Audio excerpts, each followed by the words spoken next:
বাংলাদেশ সেনাবাহিনী ও যুক্তরাষ্ট্রের Pacific army কমান্ডের যৌথ অংশগ্রহণে এক্সারসাইজ টাইগার লাইটনিং এর সমাপনী অনুষ্ঠান বৃহস্পতিবার রাজেন্দ্রপুরের Bangladesh institute of peace support operation training এ অনুষ্ঠিত হয়েছে। অনুষ্ঠানে বাংলাদেশ সেনাবাহিনীর chief of general staff lieutenant general Wakeruzzaman প্রধান অতিথি হিসেবে উপস্থিত থেকে অনুষ্ঠানের সফল সমাপ্তি ঘোষণা করেন। প্রধান অতিথির বক্তব্যে তিনি বলেন, বিশ্ব শান্তি প্রতিষ্ঠায় কার্যকরী অবদান রাখার পাশাপাশি বাংলাদেশ সেনাবাহিনী আঞ্চলিক শান্তি ও স্থিতিশীলতা নিশ্চিতকরণে সহযোগী বন্ধুপ্রতিম দেশসমূহের সাথে ঐক্যবদ্ধভাবে কাজ করে যাচ্ছে। এই উদ্যোগে যুক্তরাষ্ট্রের সেনাবাহিনী আমাদের অন্যতম ঘনিষ্ঠ সহযোগী।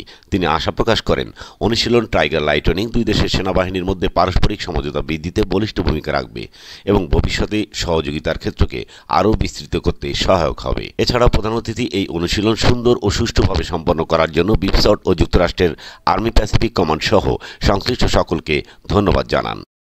সমাপনী অনুষ্ঠানে commandant BIPSOT major general Mohammad Nasim Parvez শুভেচ্ছা বক্তব্য প্রদান করেন। তিনি অনুশীলনে অংশগ্রহণকারী যুক্তরাষ্ট্র ও বাংলাদেশ সেনাবাহিনীর সকল সদস্যদের দক্ষতা ও আন্তরিকতার সাথে অনুশীলন সম্পন্ন করায় বিশেষ ধন্যবাদ জানান। গত 21 এপ্রিল থেকে শুরু হয়ে 2 সপ্তাহব্যাপী অনুষ্ঠিত এই অনুশীলনে কমান্ড পোস্ট অনুশীলনের প্রস্তুতি হিসেবে যুক্তরাষ্ট্র সেনাবাহিনীর মিলিটারি ডিসিশন মেকিং প্রসেস এর জাতিসংঘে প্রচলিত মিলিটারি প্ল্যানিং প্রসেস এর উপর বিশেষ প্রশিক্ষণের আয়োজন করা হয়।